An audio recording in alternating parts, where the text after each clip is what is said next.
para cá, onde a Lei 5.991 expandiu a possibilidade de abertura de drogarias, né? Enfim, essa frase ainda continua valendo, né? Até fazendo um paralelo aqui com um filme conhecido, algo de novo no front da batalha da saúde, né?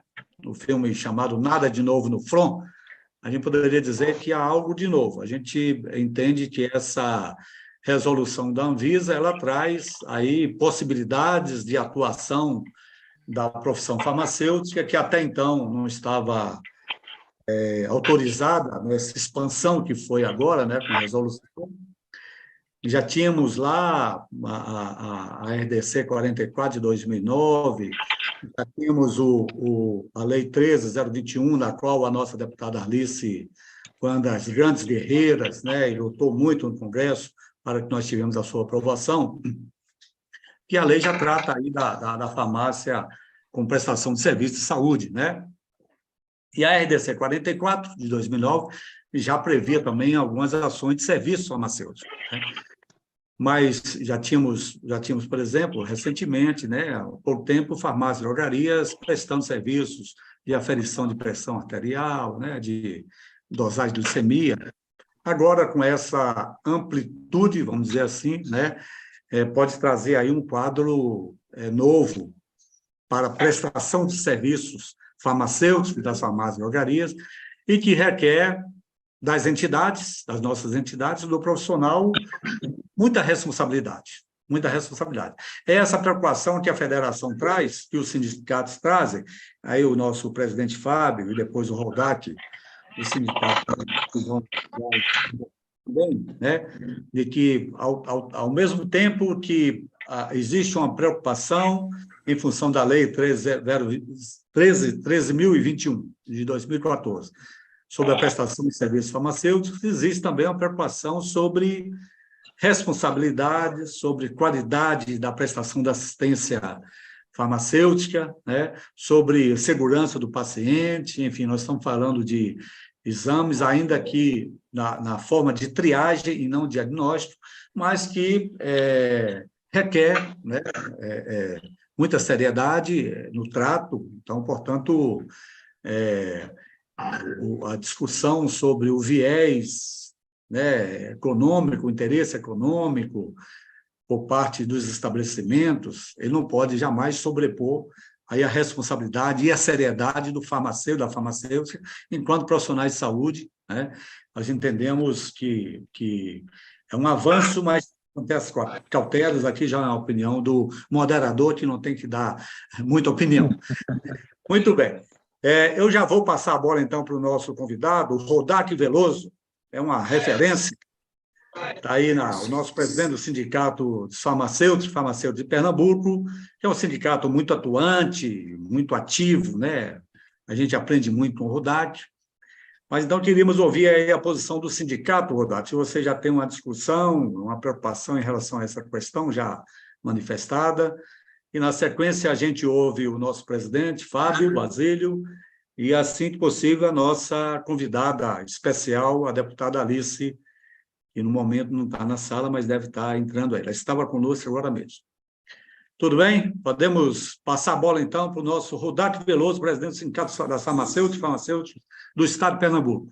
Está contigo a bola, Rodak. Bem-vindo, obrigado por aceite ao convite. Obrigado a vocês pelo convite, obrigado, Fábio, pelo convite de estar aqui. É um prazer sempre estar discutindo pela melhoria de vida dos profissionais farmacêuticos, né, principalmente aqueles que estão ligados no setor privado, que são os que vão ser realmente atingidos por essa LDC. Quando eu coloco atingidos, é porque vai aumentar muito a carga de quem trabalha na farmácia, né? Se a gente falar de serviço farmacêutico sempre existiu. E a gente nunca ganhou dinheiro com eles, né? Mas farmácia sempre aplicou injetáveis, farmácia coloca brinco, farmácia faz glicemia, aferição de pressão, e a gente nunca recebeu um centavo por esse serviço realizado por nós dentro das farmácias, né? E aí agora vem uma RDC que joga nas nossas costas mais de 50 exames clínicos, né, para nós fazermos dentro da farmácia. Entre que o que a gente percebe é que as grandes redes estão cada vez mais focadas em faturamento e querendo, né, fazer com que a farmácia seja um estabelecimento cada vez mais comercial. E não é esse o sentido, a farmácia não pode ser um estabelecimento comercial, ela tem que ser um estabelecimento de saúde. Eu costumo dizer que a farmácia é o braço privatizado do SUS, né? É onde a população mais carente, muitas vezes, ela procura abrigo, procura ajuda, no balcão da farmácia comunitária, naquela farmáciazinha pequena que tem no seu bairro, ou na grande rede. Se tiver disponível, o pobre, ele quer ir na grande rede mesmo, porque ele sabe que lá tem ar-condicionado funcionando, tem muita gente, e ele vai para a grande rede, e a grande rede está ali com o zóio abuticado em cima de 50 exames clínicos para fazer.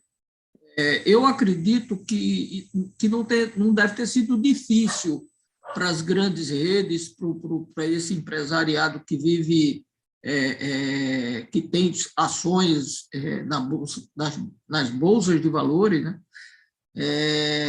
Conseguir convencer a Anvisa dessa resolução, e eu tenho a plena certeza que breve a gente vai ter autorização para médicos também estarem dentro das farmácias, porque eles estão lutando por isso. Eles querem faturamento e trabalho nas costas do trabalhador farmacêutico.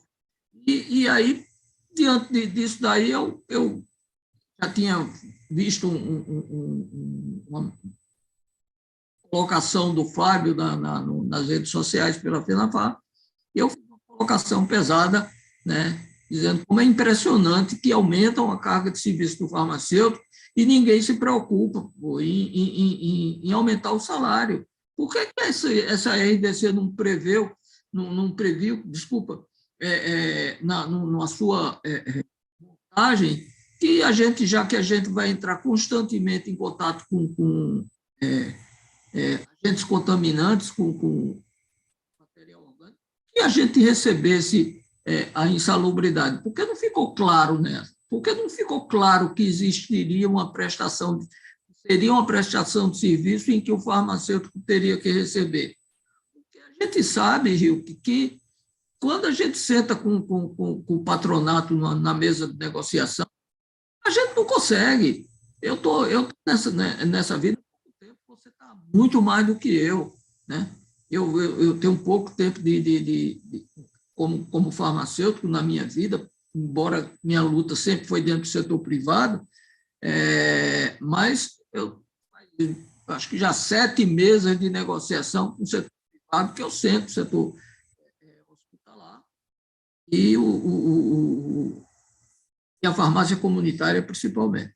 Acompanhei Veridiana na trajetória dela em um dos mandatos dela, aliás, em 2 mandatos dela, e hoje eu estou como presidente do sindicato. E é angustiante, cara, porque chega na reunião e muitas vezes uma diferença de centavos. O empresário fica sem querer pagar.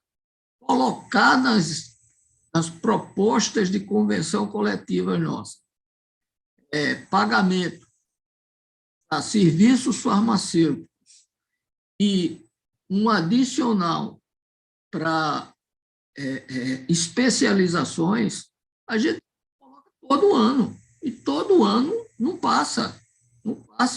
Agora, eu consegui fechar a convenção coletiva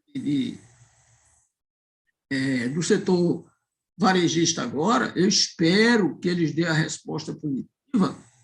A diferença é de 0,7 centavos. O ganho real vai ser de 0,07 centavos. Vê? Eles tiveram que levar, porque o presidente do sindicato patronal não deu voz definitiva, o início da negociação, eles estavam querendo pagar 50% de reajuste no ticket e não dar a inflação inteira. Serviços farmacêuticos passa, companheiro, na convenção. Por mais que você brigue, não passa na convenção. E a gente vai fazer. Porque se não fizer, vai perder o emprego.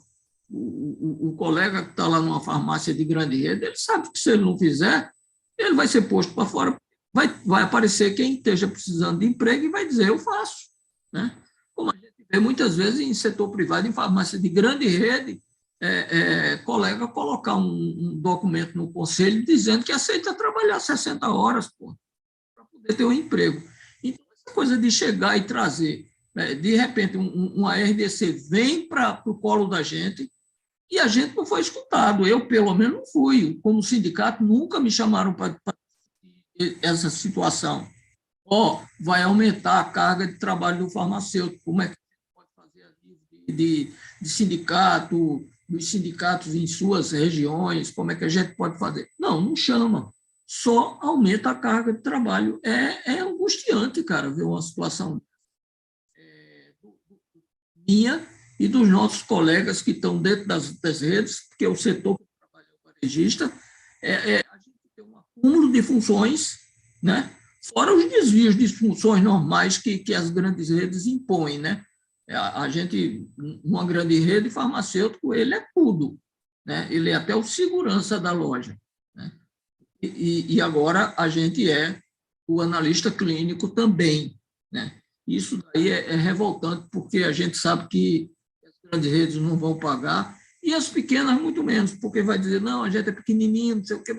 Sempre tem aquele choro nas negociações coletivas, a gente sempre escuta esse choro, então a gente está aqui, mas a gente está pensando nas pequenas, porque não vão conseguir absorver esse valor. É sempre essa conversa de que, olha, vai quebrar as grandes redes se a gente der um reajuste de 1%. O pedido da gente, nessa última, a gente pediu 3% para especialidade. Então, numa farmácia comunitária, a gente tem uma formação hoje generalista, então, a pessoa para estar no balcão, como você colocou na abertura, fazendo um bom atendimento clínico, né, fazendo a clínica de farmácia, você tem que ter uma especialização em farmácia clínica. Se você vai trabalhar em hospital, você tem que ter uma especialização. Especialização, a gente pediu 3% de aumento, 72 pontos de reajuste no salário, para você ter um profissional especializado dentro da sua farmácia. Se fosse um mestre, 96 centavos, 96 reais. O cara é um mestre, né? Tem um mestrado, doutorado, um aumento de 121 reais. Não passa nem 1% se a gente pedir. Então, de fato, eu fico preocupado com a carga de serviço cada vez maior. Vejo, porque senti na pele, cada vez mais os colegas farmacêuticos que trabalham no setor varejistas adoecendo. Muitos, já vi colegas que desistiram da profissão para fazer outro tipo de ganhar dinheiro com outra coisa. Desistiram de farmácia por conta da pressão que sofre a gente numa grande rede. Eles têm meta. Então, agora, a gente vai ter meta para exames clínicos também, porque tem grande rede aí que você tem meta para vender o plano de saúde dela, cara. Agora vai ter meta para análises clínicas dentro da farmácia. Então, cada vez mais eu vou ver nosso profissional menos valorizados, farmacêuticos menos valorizados, mais explorado pelas grandes redes e pelo patronato, de modo geral, e só eles ganhando dinheiro e a gente cada vez mais vivendo sem poder ter direito a um plano de saúde, sem poder ter direito a ter um caminho melhorzinho. É sempre nessa vida. E eu vejo isso com muita preocupação e com muita angústia, porque, poxa vida, a nossa profissão é importantíssima cara.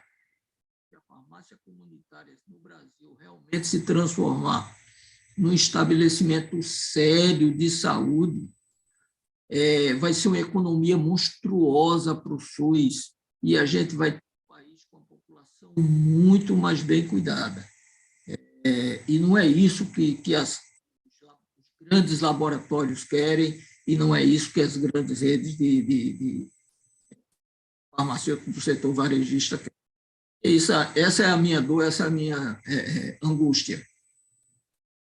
Muito bem. O nosso presidente Rodak Veloso, do Sindicato Farmacêutico de Pernambuco, externando aí uma preocupação que é evidente com o trabalho farmacêutico, né? O mundo do trabalho farmacêutico, em função de que é uma atividade que não é fácil, que já tem diversas responsabilidades e quantitativamente também, né? Muito trabalho, e que essa resolução pode aí trazer, né? Um quantitativo ainda maior de responsabilidade de trabalho para o profissional farmacêutico. Enfocou muito essa preocupação. Eu queria só anunciar que a nossa querida deputada Alice Portugal está aí já presente online, mas nós vamos primeiro, Alice, passar a palavra para o nosso presidente Fábio, aí na sequência a gente passa para você. Então, Fábio Azilho, nosso presidente da federação, um guerreiro das lutas, aí, dirigente sindical, é um menino novo, ele e Oswaldo Cruz estão nessa luta aí já há algum tempo. Mas é um grande prazer, Fábio, recebê-lo aqui na nossa live da federação, nosso presidente, e a bola está contigo. 10 minutinhos. Obrigado, Rilke, muito obrigado mesmo. Você é um cara vingativo, hein, Rilke? No Congresso de Minas, eu disse que ele deu aula para o Penildo, agora ele veio com essa para o meu lado. Mas caminhei com o Oswaldo Cruz, sim, né, com seus ensinamentos. Mas, então, boa noite a todos, a todas, a todos. Um prazer muito grande aqui falar com essa plateia seleta que está nos assistindo aí pelo YouTube. O vídeo vai ficar gravado depois, para quem não pôde assistir agora, vai poder assistir quando quiser, fica à disposição. Essa temática é muito importante, né, que fala do trabalho farmacêutico, porque alguns vão dizer a FENAFAR é contra os avanços, é contra a tecnologia. Jamais seremos, né? Nunca fomos. A FENAFAR é uma entidade de vanguarda, sempre foi. Defendemos a farmácia estabelecimento de saúde desde a década de 90, né, nossas bandeiras. Ou seja, nós defendemos que a farmácia, sim, seja um estabelecimento de saúde. O que está em discussão dentro da FENAFAR e dentro dos nossos sindicatos é o seguinte: quem vai absorver essa nova demanda de trabalho? Porque mesmo uma grande rede que tem 3 farmacêuticos ou uma farmácia 24 horas que tem 5 farmacêuticos, ela normalmente tem um farmacêutico por período. Então, eu já falava há muito tempo sobre o dimensionamento. Eu acredito que farmacêuticos terão que ter quantos forem necessários para atender a demanda da farmácia. Hoje nós temos farmácias que faturam 4, 5 milhões por mês. E eu duvido que um farmacêutico consiga fazer assistência farmacêutica nessa farmácia atualmente. Ele faz caixa, ele faz gerenciamento, ele faz uma série de outras atividades, menos a atividade precípica, que é a atividade farmacêutica mesmo. Isso eu duvido, eu aposto que qualquer farmácia dessas maiores, o farmacêutico não consegue atuar totalmente como farmacêutico, fazendo ali atenção pelo número grande de clientes, de pacientes e clientes que entram nesse estabelecimento. Imagine uma farmácia que venda 4 bilhões por mês, a quantidade de clientes que entram e saem dessa farmácia todo dia. E isso, essas grandes redes têm várias e várias lojas que vendem isso. Então, nós precisamos avançar na discussão do dimensionamento, que o farmacêutico tenha, como tem na enfermagem. A enfermagem é um enfermeiro por tantos leitos, né? É um técnico de enfermagem para tantos leitos. Então, a farmácia vai precisar ter esse dimensionamento também, talvez por faturamento. Aí os critérios a gente vai ter que discutir a respeito. Desde 2017, convenções coletivas, quem não lembra, 2017 foi a reforma trabalhista. Convenções coletivas com ganho real nos salários foram pouquíssimas. A gente pode contar nos dedos. Aqui em Goiás, os farmacêuticos, a gente teve muito poucas convenções que teve algum ganho real. A maioria, no máximo, a gente consegue empatar, né? No máximo, a gente consegue a inflação do período. No comércio varejista, pior ainda. Com a pandemia, muitos deles alegam que tiveram prejuízo na pandemia. Agora, olha que absurdo, Wilton. Uma farmácia que teve prejuízo na pandemia, sendo que foi um dos poucos dos estabelecimentos que ficaram abertos na pandemia. Mas eles alegaram no período prejuízos e a gente, né, teve que sofrer com as negociações aí para garantir no máximo a reposição inflacionária. E isso volta a acontecer agora. Saiu agora o lucro da Drogasil, deputado Alice, Hilke, Rodak, o lucro líquido da Drogasil, da rede Drogasil, no primeiro trimestre foi de 200 milhões de reais. Lucro líquido, né? Então, imagine o que é isso. Isso eu estou falando só do lucro operacional, porque ela tem ações na Bolsa, tem outras formas de rendimento também. Mas eu quero falar que isso não reverbera, não sobra, não chega no farmacêutico. Então, o farmacêutico que fazia lá atrás atendimento de balcão e, no máximo, injetáveis, né, uma medicação injetável, passou a fazer atendimento de balcão, caixa, gerenciamento, limpeza de prateleira, aplicação de injetáveis, glicemia, aferição de pressão. Aí chegou a pandemia, o farmacêutico começou a fazer teste Covid, teve farmácias que faziam 500 testes Covid dia. Quem faziam esses 500 testes Covid dia? Os farmacêuticos dessa empresa, né? E agora, com a RDC 786, as farmácias poderão fazer 47 novos exames dentro da farmácia. Quem farão esses 47 novos exames? Serão os farmacêuticos. Aí a pergunta é, serão os mesmos que já estão lá? Serão contratados novos, né? Como que vai ser isso? Essa que é a questão que os sindicatos levantam, que a FENAFAR levanta e que é uma bandeira que a gente vai lutar sempre. A gente não consegue, por exemplo, até hoje, colocar insalubridade nas nossas convenções. Poucos estados, eu acho que o Sergipe, se não me engano, tem insalubridade na convenção coletiva. Mas poucos sindicatos têm insalubridade na sua convenção, sabe? A gente tem dificuldade. Aqui em Goiás, por exemplo, onde eu sou o presidente do sindicato, o presidente do sindicato patronal diz que aplicar injetáveis faz parte da profissão do farmacêutico. Como que ele vai receber a mais para fazer uma coisa que faz parte da sua função? Então, é esse tipo de pensamento, essas mentes arcaicas que a gente vai enfrentando. Eu tenho entrado em contato com o pessoal da Abrafarma para tentar um caminho de negociação para ver se a gente avança com insalubridade, com algumas questões para quem vai fazer esses 47 novos testes. E ouvi claramente, a pessoa foi clara e taxativa em dizer, não vão pagar, eles preferem jogar no risco. Alguns farmacêuticos entrarão na justiça depois, ganharão insalubridade e receberão. Alguns, a maioria não fará, e isso é lucro para a empresa. Então, eles não pagam a insalubridade, não é porque eles não acham que o farmacêutico mereça receber insalubridade. Eles não pagam a insalubridade porque eles querem economizar, eles querem lucro para a empresa. Esse é o ponto, sabe? Então, ou os farmacêuticos brasileiros se organizam junto aos seus sindicatos para fazer esse enfrentamento, para fazer essa disputa junto com os sindicatos patronais, ou, mais uma vez, vai ser mais um serviço colocado para a gente realizar. Ainda dirão que é a valorização do farmacêutico, que ele que vai ficar mais responsável, vai ter mais atribuições. Concordo, mas mais atribuições com melhor rendimento. Nós, segundo a OIT, dados que o Ribeiro apresentou no Conselho de Representantes da FENAFAR, nós farmacêuticos, Alice, nós somos a categoria que mais trabalha na saúde, a média nossa é de 42 horas semanais e somos uma das que menos recebe. Temos a média salarial, uma das menores da saúde. Então, trabalha mais, recebe menos e agora com mais trabalho ainda. Então, somos contra os testes? Não, mas precisa fazer o dimensionamento.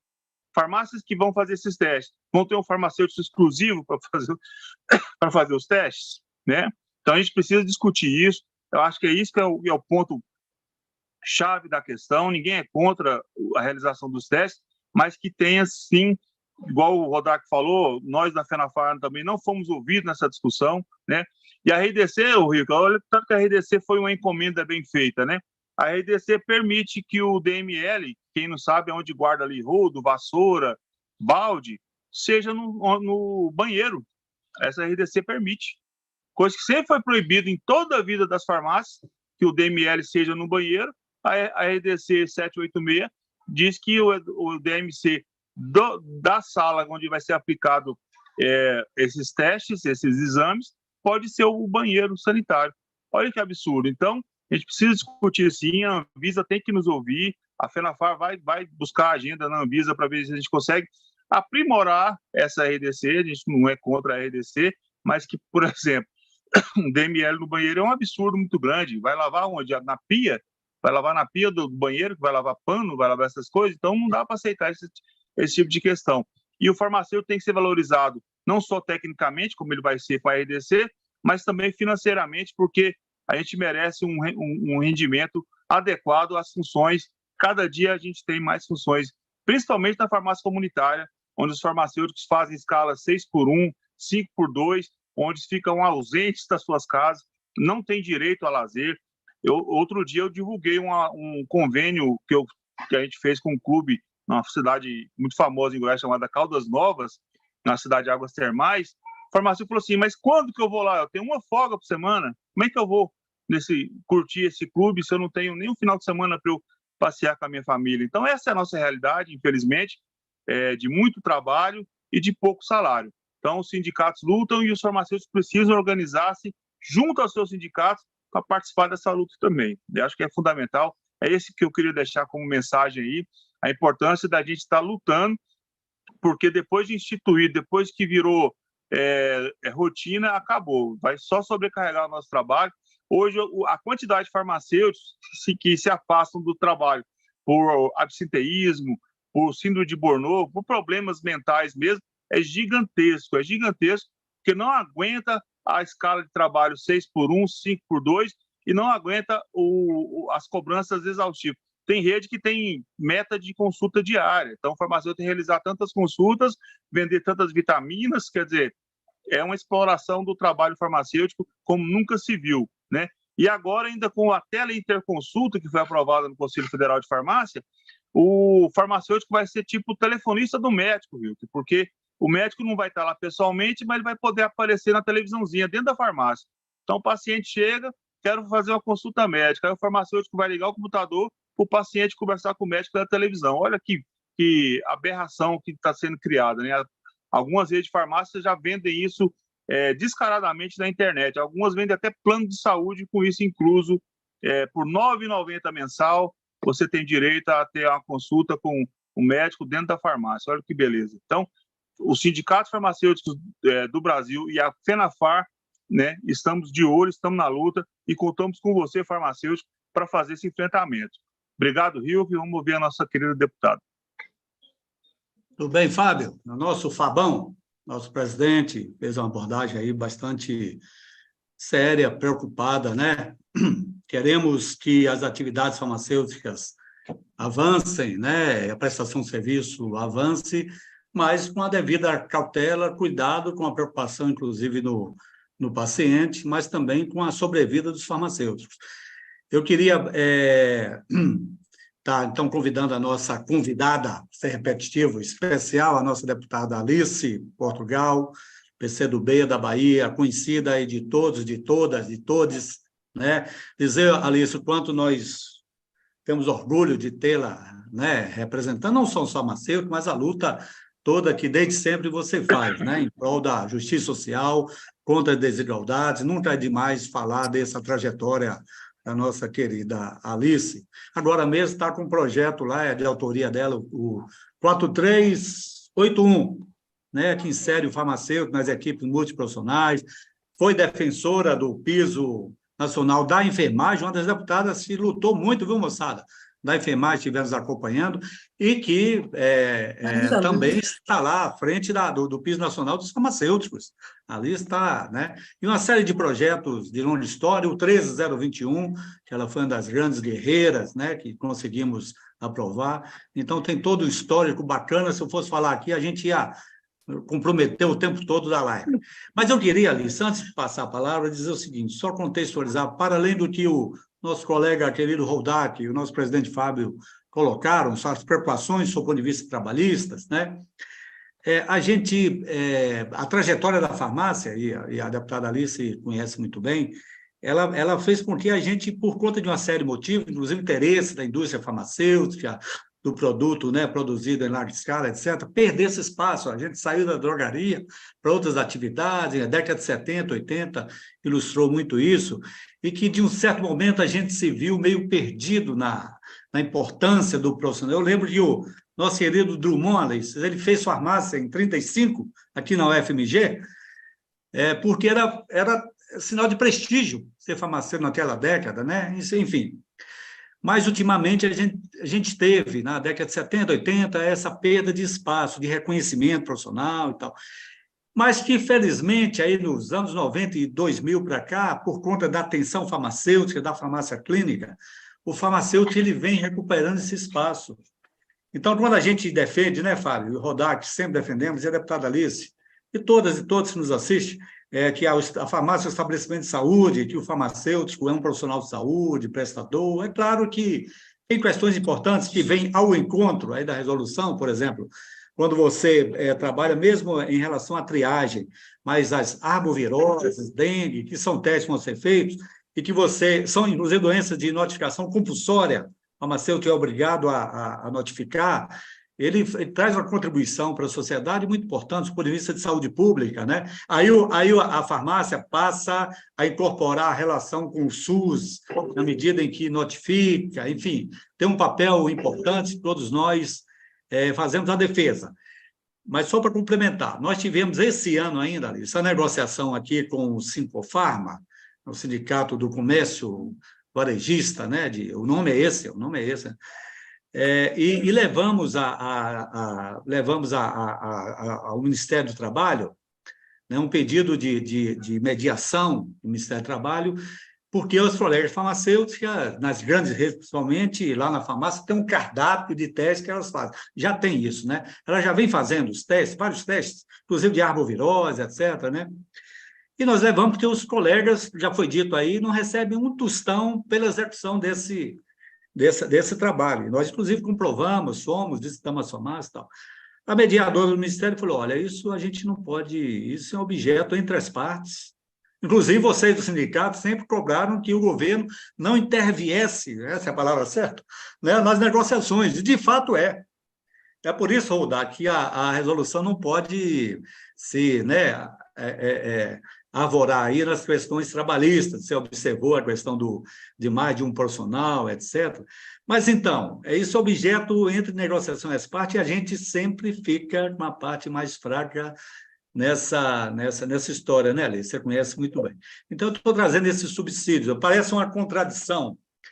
A resolução traz questões que é importante para a profissão farmacêutica, nesse caminhar da farmácia clínica, da atenção farmacêutica, onde só o profissional pode fazer os testes, ela diz isso bem claro, é de responsabilidade do farmacêutico, notificação compulsória, uma série de questões que, de certa forma, valorizam o profissional, valoriza o estabelecimento enquanto estabelecimento de saúde. Mas, ao mesmo tempo, traz todo esse peso grande aí que os colegas citaram em relação ao trabalho farmacêutico. Só para trazer alguns subsídios e, desde já, agradecendo muito a sua participação honrosa na nossa live. Obrigado. Está com a palavra.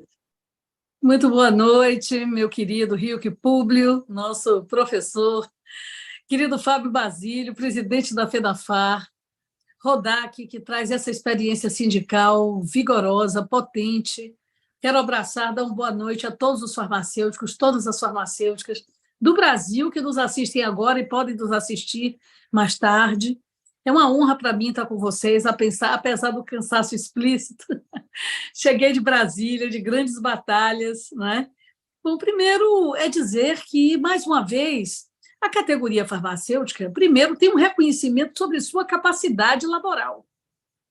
Porque, a partir da nova lei da farmácia, nós provamos aquilo que os empresários diziam que era impossível. Eu repito essa história porque foi muito marcante na minha construção como pessoa, como sindicalista, depois como alguém que acabou inserida pela luta farmacêutica na política geral, porque foi assim, né? Um dirigente do MEC, do regime militar, dizia que o farmacêutico ia nascer sem boca pela lei do uso e desuso. Ou seja, nós não gritávamos, não falávamos. Isso uma memorável greve que nós fizemos aqui quando estudantes, em 1978, e quem contar o tempo aí morre, né? E então, na verdade, nós sempre tivemos uma tradição de trabalho de bastidor, de trabalho silencioso, qualificado e silencioso, né? Infelizmente, a sociedade de mercado competitiva exige protagonismos. Mas o nosso protagonismo ele foi se afirmando na competência. Vejam, nós aprovamos, depois de anos de luta, que cada farmácia tem que ter pelo menos um farmacêutico. Avançamos para os 3 turnos. A trancos e barrancos. Enfrentamos uma reforma trabalhista e os sindicatos estão absolutamente desnutridos por falta de recursos. Você não tem o imposto sindical, a sindicalização é voluntária, e nós sabemos que é obrigatório ser dos conselhos fiscalizadores do exercício profissional, mas não é obrigatório ser do sindicato, né? E, objetivamente, isso é gato aí fora. E isso nos dá uma circunstância de grande dificuldade, né? Grande dificuldade relacionada com a possibilidade de que os sindicatos tenham força, mobilidade. Por isso a gente prega tanto que os conselhos, dentro da legalidade, precisam ajudar os sindicatos da classe a erguerem, né, o profissional. Nós precisamos aumentar a musculatura profissional, porque, inclusive, nós teríamos mais sócios dos conselhos para o exercício profissional também. Então, é uma situação muito difícil, né? Essa que vivem os sindicatos no Brasil, especialmente das profissões ditas liberais. E nós, de liberais, não temos nada do ponto de vista global, somos assalariados. Os farmacêuticos são, em geral, assalariados, né? Porque não conseguimos um programa nacional para que o farmacêutico tivesse a própria farmácia. Virou um negócio lucrativo, em função da força da indústria, né? Pontos de revenda, e a nossa presença ela é altamente incômoda para a liberação do lucro total. Essa é uma realidade inexorável da profissão farmacêutica. Nós somos obstáculo à automedicação, nós somos obstáculo à empurroterapia, nós somos obstáculo às mesas paralelas, aos armários paralelos de remédios controlados. Nós somos o Estado e a luta pela saúde pública na frente da farmácia que dispensa medicamentos para a sociedade. Então, vejam só, sindicatos magros, profissionais incômodos ao lucro, muitos jovens que ainda não têm uma experiência sindical, né? Então, tudo isso leva a um processo de grande luta. Mas eles não esperavam que aquela mobilização pela criação da nova lei da farmácia tivesse aquela grandeza. E hoje nós estamos nas farmácias. Fazer exames, obviamente, eu sou oriunda dessa década em que nós quase desaparecemos, né? Onde a atenção farmacêutica era negada no Brasil, negada, década de 70, década de 80. O Brasil se transformou no paraíso das multinacionais, genéricos vieram no início dos anos 2000, vamos falar a verdade, fim de 90, início dos 2000, né? Então, é evidente, o Brasil encolheu sua indústria farmacêutica, importou tudo, serviu, não é, de cobaia para uma série de experimentações, e tudo isso levava a uma dificuldade de afirmação do farmacêutico, né? Mas nós conseguimos fazer isso. As especialidades têm seu valor, precisam ser protegidas, porque nós temos farmacêuticos muito competentes nas diversas áreas. Na farmácia com manipulação, né? Na indústria farmacêutica, na bromatologia e nas análises clínicas, que nós não vamos comparar um currículo de um farmacêutico e bioquímico com outros currículos que estão aí, não é, em zona cinzenta na nossa área profissional. Não há comparação com a qualidade clínica, com a qualidade da compreensão acerca, não é, da complementação diagnóstica, que é o que o bioquímico realiza. Então, nós não devemos abrir mão das nossas especialidades. Temos até que abrir uma discussão muito séria sobre essa questão da homeopatia, que vem sofrendo um ataque sistemático. É uma discussão importante, antiga, tão antiga quanto a homeopatia. Mas, evidentemente, né, temos que abrir este debate. Portanto, o farmacêutico está apto a realizar exames de triagem. Porque o que são os kits de exames? São exames de triagem, na minha compreensão, que estou enferrujada porque estou no parlamento, não estou no laboratório, nem na frente da farmácia, né?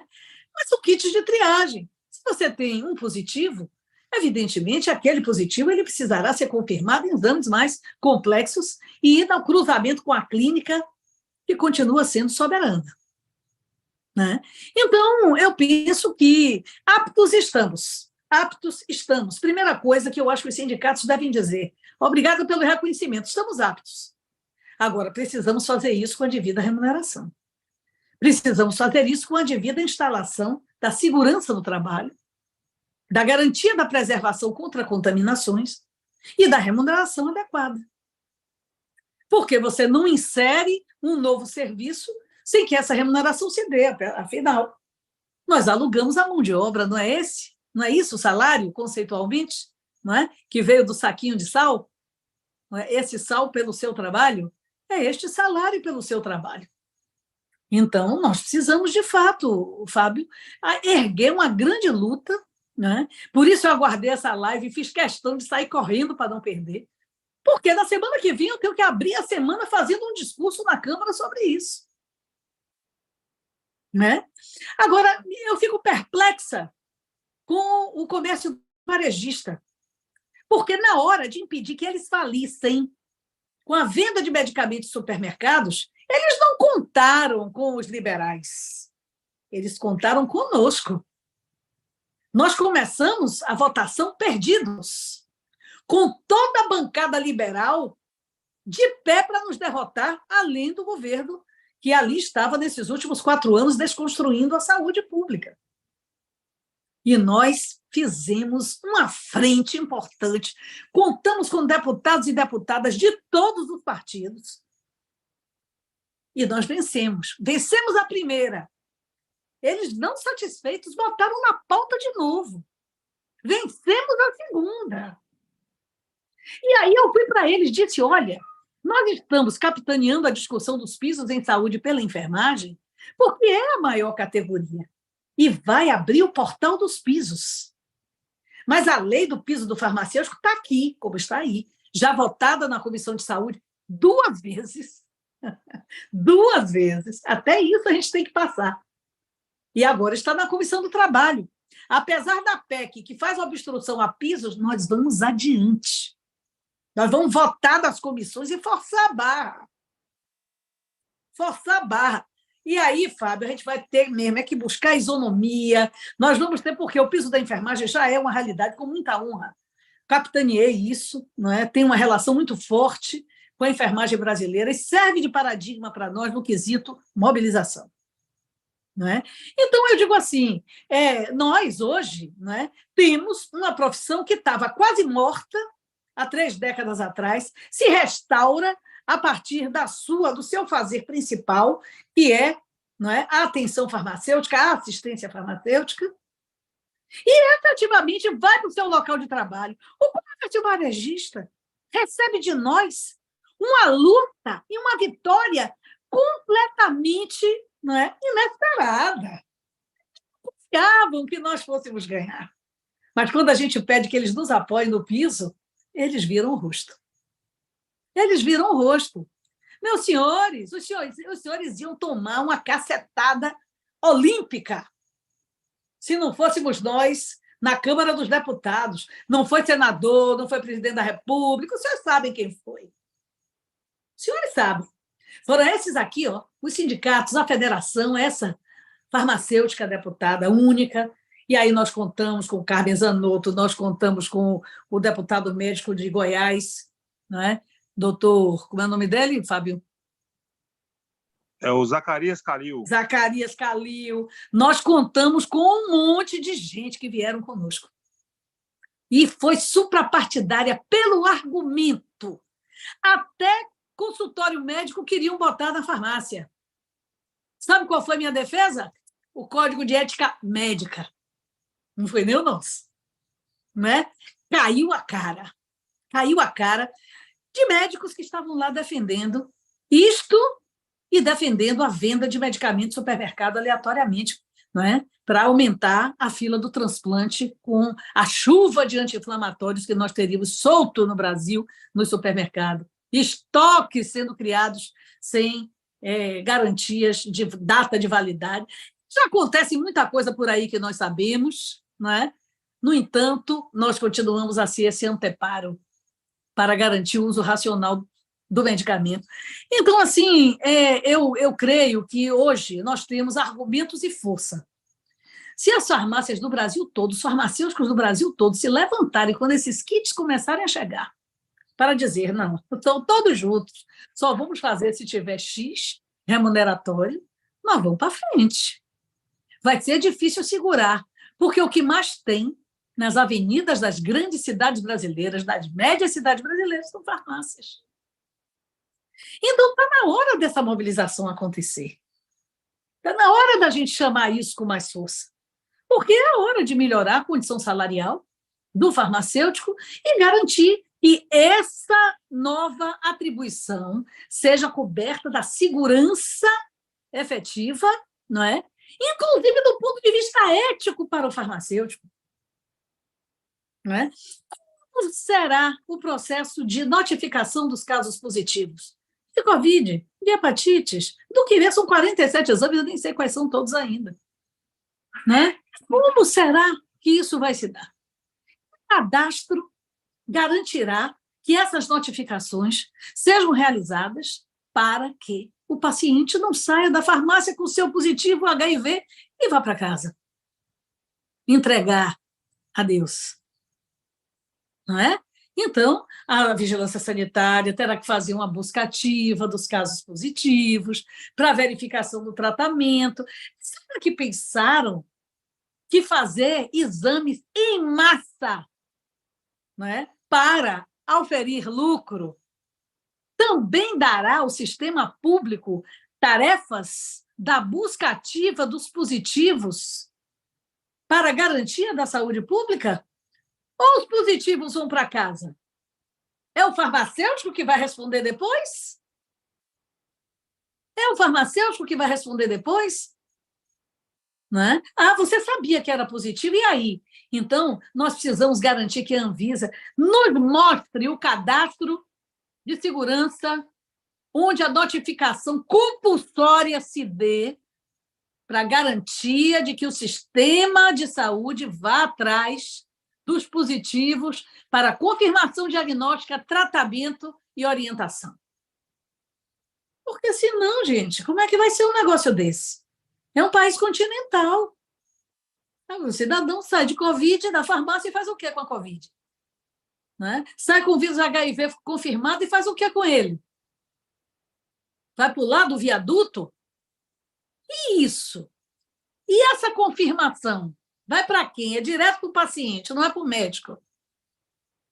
Não é? Você dá uma notícia de uma hepatite C, você dá uma notícia de um HIV, você dá uma notícia... É brincadeira um negócio desse? Não é a glicemia, não é o colesterol, né? Não é a análise, não é? Bioquímica automatizada, que não tem nem condição de analisar uma microcitose, uma falcemia. Não é isso, né? O que nós estamos falando são de kits confirmatórios de doenças infecciosas, muitas vezes.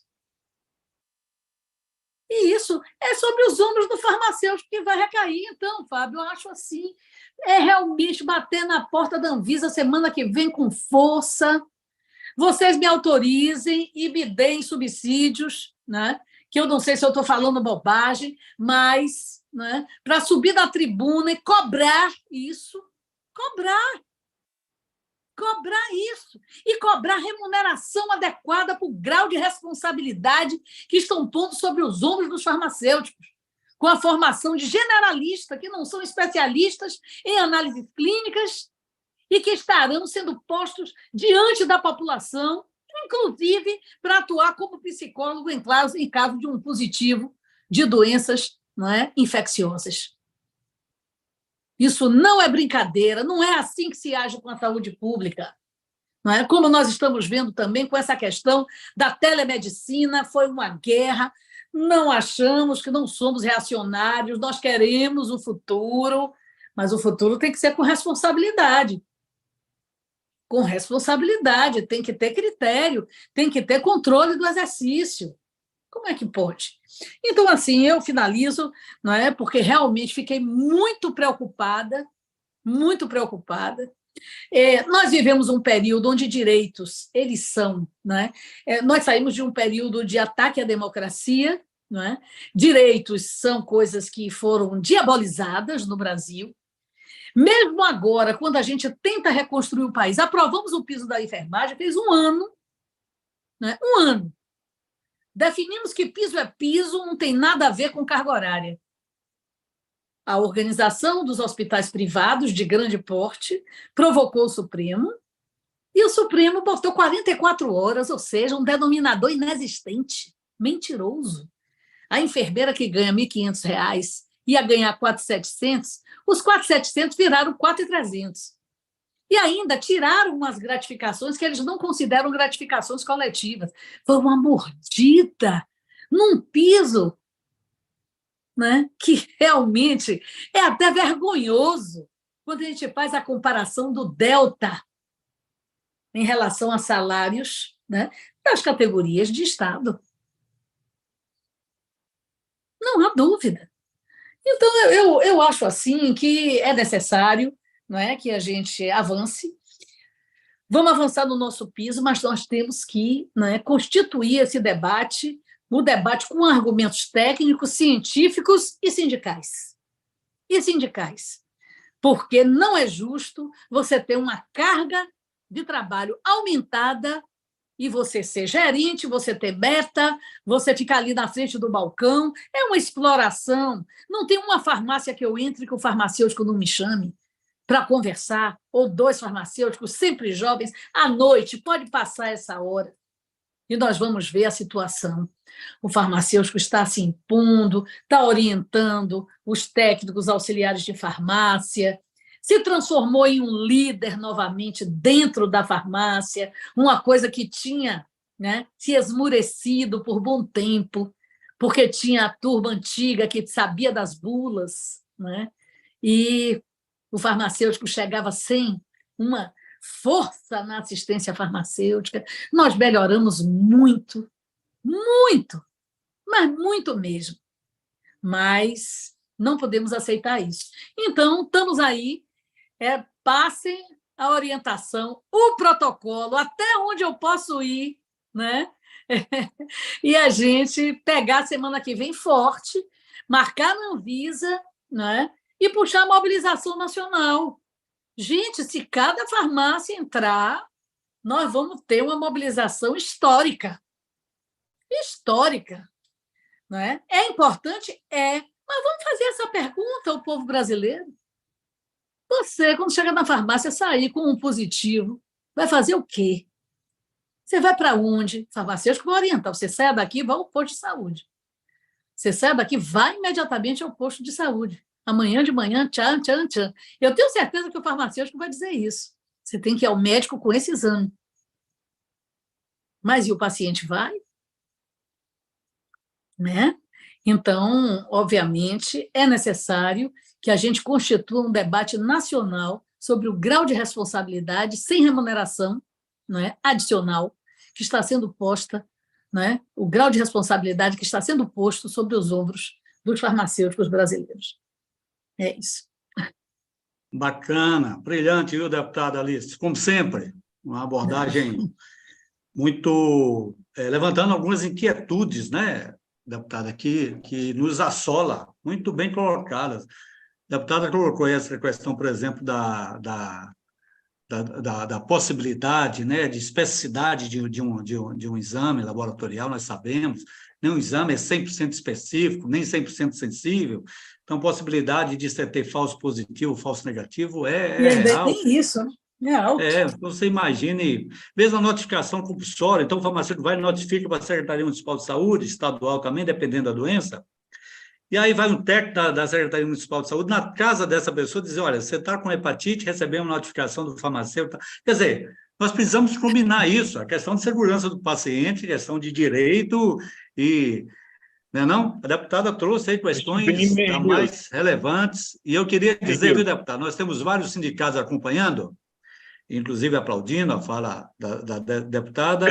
Queria dizer que eu vou retomar a bola para vocês fazerem um comentário por conta do horário, comentário, as considerações finais, mas dizer que uma colega aqui comentou, pediu para vocês comentarem aí, Fábio, o Rodar, para comentar, nossa colega Renata, do Sindicato de São Paulo, nossa presidente do Sindicato de São Paulo, comentando sobre essa situação de multisserviços colocados nos ombros profissionais sem qualquer diferenciação das condições de trabalho. E fala sobre a necessidade aí do dimensionamento das chamadas drogarias que o Fábio tinha abordado, né?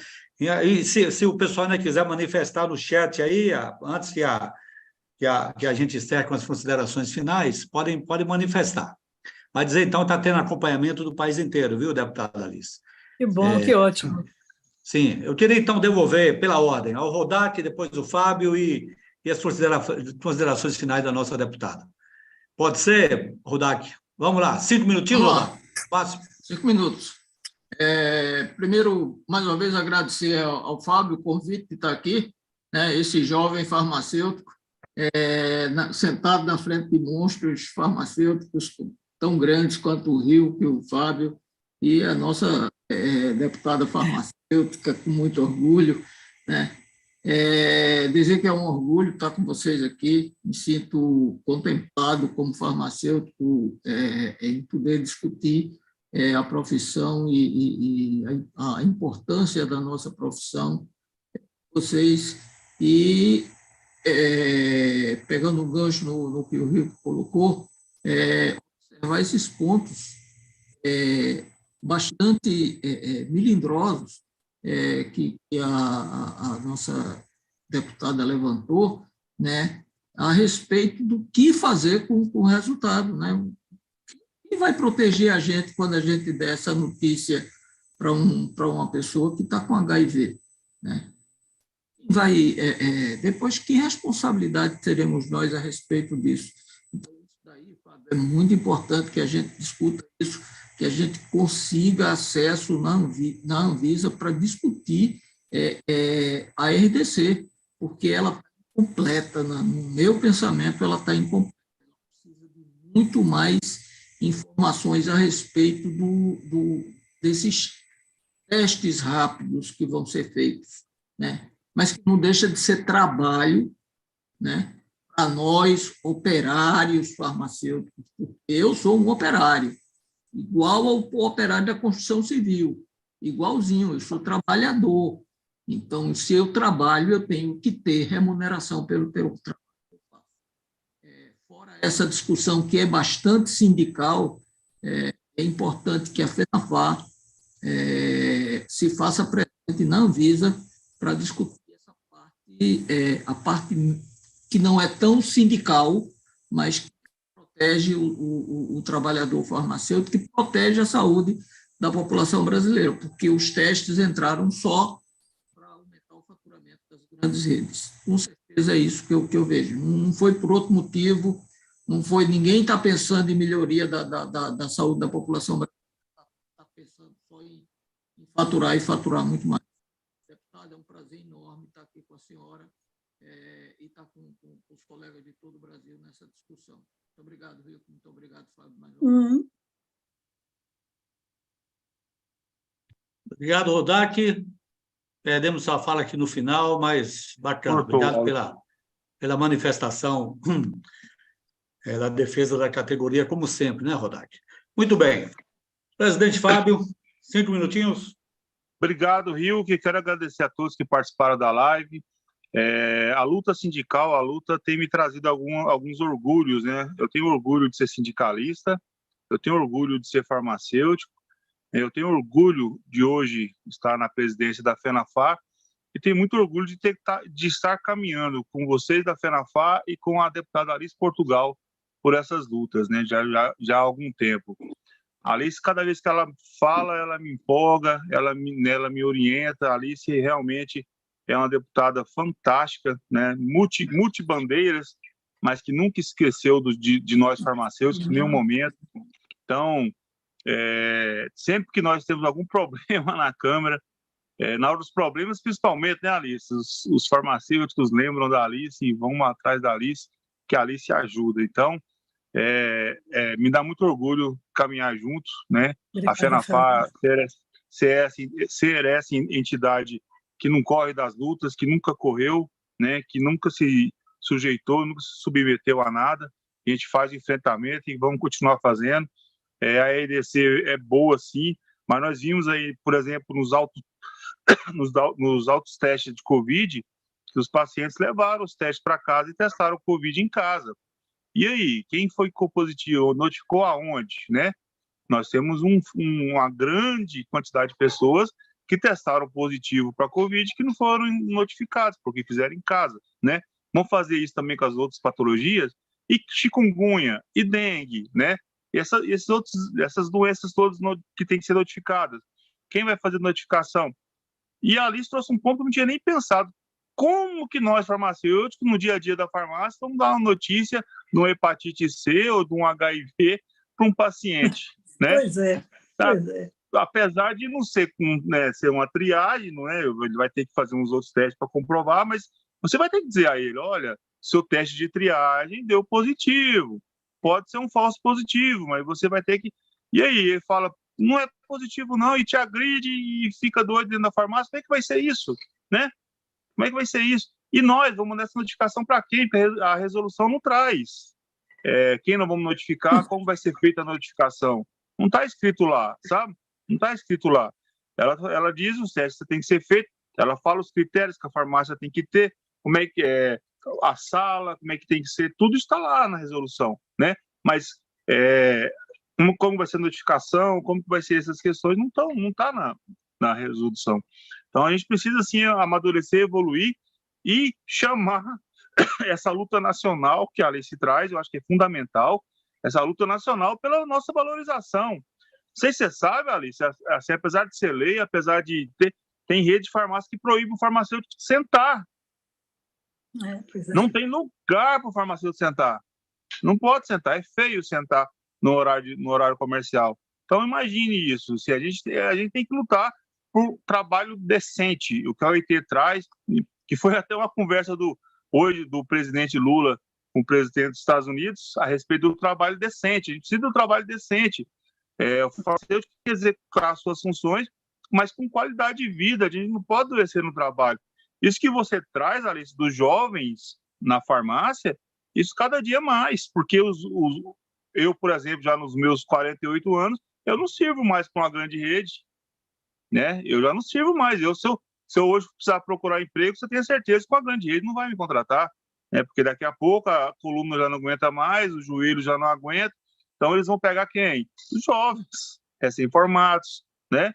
Recém-formados, porque além de serem jovens, terem a força vital grande ainda, são mais fáceis de serem mobilizados por eles. Então, a gente precisa, enquanto entidades sindicais, estar junto com essas pessoas e fazer esse enfrentamento, né? É a luta de sempre, que está lá, né, do capital contra o trabalho. Não existe a outra. É eles querendo ganhar mais em cima da nossa força de trabalho. Então, a gente precisa, de fato, que os sindicatos... Né, e eu estou esperando do governo federal que venha a decisão de como financiar os sindicatos, que até agora não veio, mas é fundamental que venha alguma forma de financiamento dos sindicatos, porque para o Sistema S tem esses bilhões de reais aí, né, que o Sistema S são os empresários, e para nós, entidades sindicais, nada, né, nada. Nós que fazemos a luta diária para condições de trabalho e trabalho decente dos nossos trabalhadores. Então, encerro aqui dizendo do orgulho de estar aqui hoje, fazendo essa discussão. É a primeira entidade, é a primeira live que eu ouço, viu, Alice, que fala nesse sentido, nessa questão da notificação, essa questão da valorização do trabalho farmacêutico. É a primeira live de muitos que nós vamos fazer, mas é a primeira live, nenhuma entidade se preocupou com isso até agora. Está se preocupando de como colocar isso na sua farmácia o mais rápido possível, assim como já colocaram ração para cachorro em rede de farmácia em Minas Gerais, assim como colocaram agora pizzas e lasanhas em uma rede de farmácia no Rio Grande do Sul. Então, é isso que o comércio quer. Eles querem vender, vender, vender, lucrar, lucrar, lucrar e explorar cada vez mais a nossa força de trabalho. Então, farmacêuticos, univos, não aceitai. Esteja junto com os sindicatos. Obrigado, gente. Muito bem, Fábio, nosso presidente, parabéns. Você falou aí nessa questão aí de ração, tem algumas drogarias aqui, viu, deputada Alice, em BH, que tem até, você não vai acreditar, até medicamentos. Bom, eu tenho recebido aqui no meu aplicativo aqui de mensagem, a moçada manda direto para a gente, né? Você está coordenando, então, mas todas elogiando, te parabenizando pela fala objetiva e clara, viu, deputada? Parabéns, a moçada toda. E uma delas pergunta o seguinte, pergunta a deputada se não seria... Ela fala antes o seguinte, olha, a Anvisa informa que fez consulta pública, que fez reunião interna, ouviu, etc., fala que, inclusive, tem informação na Europa e nos Estados Unidos sobre essa prática nas farmácias. Bom, mas é uma outra realidade, né? Uma outra realidade. Bom, eu queria... mas ela pergunta à deputada Alice se ela não conseguiria uma audiência pública lá no Congresso para a gente debater essa questão sobre essa ótica da sanitária, o cuidado, segurança do paciente, ética profissional e a questão do trabalho. Então, essa colega está perguntando. Aí eu te passo a bola, Alice, já agradecendo mais uma vez a sua disposição, né, Sérgio? O seu ritmo não para, ficar correndo como sempre, mas, como sempre, né, disposta a participar das atividades, né, Fábio Rodak, que a categoria farmacêutica convida, e sempre participando com muita qualidade, com muita disposição. E uma delas aqui até falou, viu, incrível a disposição da deputada em animar, é uma motivadora profissional. Então, isso é o seguinte, passa a bola para você e mantenha esse entusiasmo em alta, viu? Parabéns. Vamos lá. Temos que manter, não é, gente? Temos que manter, estamos firmes, né? E aí a gente sabe organizar o coquetel de vitaminas, né? Para poder segurar. Bom, primeiro agradecer a oportunidade, né? Agradecer a oportunidade de estar com vocês. A FENAFAR é um orgulho. Olha, eu lido com federações, vocês sabem disso. Como o Fábio disse, é multilutas. Essa semana nós tivemos uma grande luta lá ao lado dos fisioterapeutas, mas acabou saindo de pauta. Zona cinzenta profissional, né? Regulamentação de profissão que faz sombra com profissão regulamentada. Estamos lá na luta da enfermagem para resolver, né, um artifício matemático que mordeu o piso deles, né? Deu uma mordida, mas o piso é lei, e isso nos favorece, né, para votar o nosso. Já tenho conversado com o relator para ele votar. Precisamos ir lá, Fábio, fazer uma pressão mais efetiva, né? E, objetivamente, eu estava esperando essa oportunidade, Fábio me convidou para que nós pudéssemos tomar junto as decisões sobre o que fazer. Eu queria saber de vocês também o que é que já tinha sido encaminhado. Então, olha, segunda-feira mesmo eu dou entrada, amanhã eu dou entrada, faço online, no pedido da audiência pública, né? Porque realmente é algo muito sério, que nós não podemos deixar ficar só sobre os ombros dos farmacêuticos, né? Nós vamos ter problemas, não tem dúvida, né? Na hora que tiver um caso desse, uma descompensação pode acontecer, nós sabemos como é. Se já acontece, né? Se já acontece, vocês imaginem, quer dizer, o farmacêutico sendo, né, laboratorista, psicólogo, segurança, né, gerente, é tudo. Né? É tudo. Se a farmácia quer um serviço desse, tem que dar suporte. Tem que dar suporte, porque isso não é qualquer coisa. Não é qualquer coisa. Enfim, então eu puxo logo, amanhã mesmo, faço aqui a justificativa. Ótimo. E faço a solicitação, peço com urgência ao presidente da Comissão de Saúde que paute, né, para que a gente possa tratar imediatamente essa questão. E, evidentemente, um dos itens é adicionais remuneratórios em relação ao aumento das responsabilidades do farmacêutico na farmácia. Nosso projeto foi distribuído do farmacêutico na equipe do SUS, né? Eu pedi que fosse distribuído para o deputado Rubens Pereira Júnior, parece que já está na mão dele, nós precisamos também, essa semana, já tomar a posição para que o relatório seja apresentado na CCJ, na Comissão de Constituição e Justiça, e vamos tocar para frente nossos projetos. Né? Eu vejo, toda crise gera uma oportunidade, eu vejo nessa circunstância, e reconhece a competência do farmacêutico, mas vejo a oportunidade da gente exigir condições de trabalho e de salário adequadas para o cumprimento dessa nova atribuição que é colocada sobre os ombros do farmacêutico, né? Que até então atuava na atenção farmacêutica e agora estará envolvido também em laudos laboratoriais de triagem. Então, é isso, quero abraçar a todos e todas, desejar uma boa noite. Amanhã, Fábio, eu dou entrada, passo por você antes a avaliação do requerimento e a gente dá entrada e vai para cima para tentar marcar, porque nós temos 40% da Câmara renovada, então é audiência pública para tudo, né? Abóboras, cenouras, o que vocês quiserem. Coisas, às vezes, assim, que já foram tratadas 200 vezes, estão sendo votadas de novo. Né? Então, mas é assim mesmo, né? É assim mesmo. Vamos para cima. Tá certo? Então, eu dou entrada e a gente vai para cima para tentar achar a agenda. Diante do caso ser tão delicado, eu acredito que a gente consiga a agenda o mais rápido possível. Viu, Alice, eu acho que no encaminhamento, né, essa questão da audiência é fundamental, né? E ela até supera um outro encaminhamento, que seria a agenda com a Anvisa, né? Que talvez, se a gente convida a Anvisa, participe da audiência. Ou a gente pode fazer as duas coisas, né, para não perder o tempo, aí você que avalia. Né? Eu acho que chama a Anvisa, né? Chama o Ministério da Saúde, né? Tem que chamar o Ministério da Saúde, chama o comércio varejista. Acho que é importante. Não é? Tudo bem, deputado. Muito obrigado pela sua oportunidade, Fábio. Sim, amanhã eu estarei com a Alice lá no Hotel Mercury, em Salvador, na posse do sindicato. Na posse do sindicato daqui. Sim. Olha para isso. Amanhã a gente já dá a notícia lá, para isso você não nos convida, né, Rodado? Para isso você não nos convida, tá vendo? Chega uma hora que a gente chega lá. Uma hora a gente chega. Mas, olha, encerrando, Rodak, Fábio... Vamos junto, que a gente consegue. Isso. Vamos lá. Existir é preciso. Muito obrigado. Boa noite a todos. Boa noite, até mais. Até mais, muito obrigado. Até a próxima. Vou continuar trabalhando aqui no meu Muito bem. Grande abraço. Adeli, obrigado.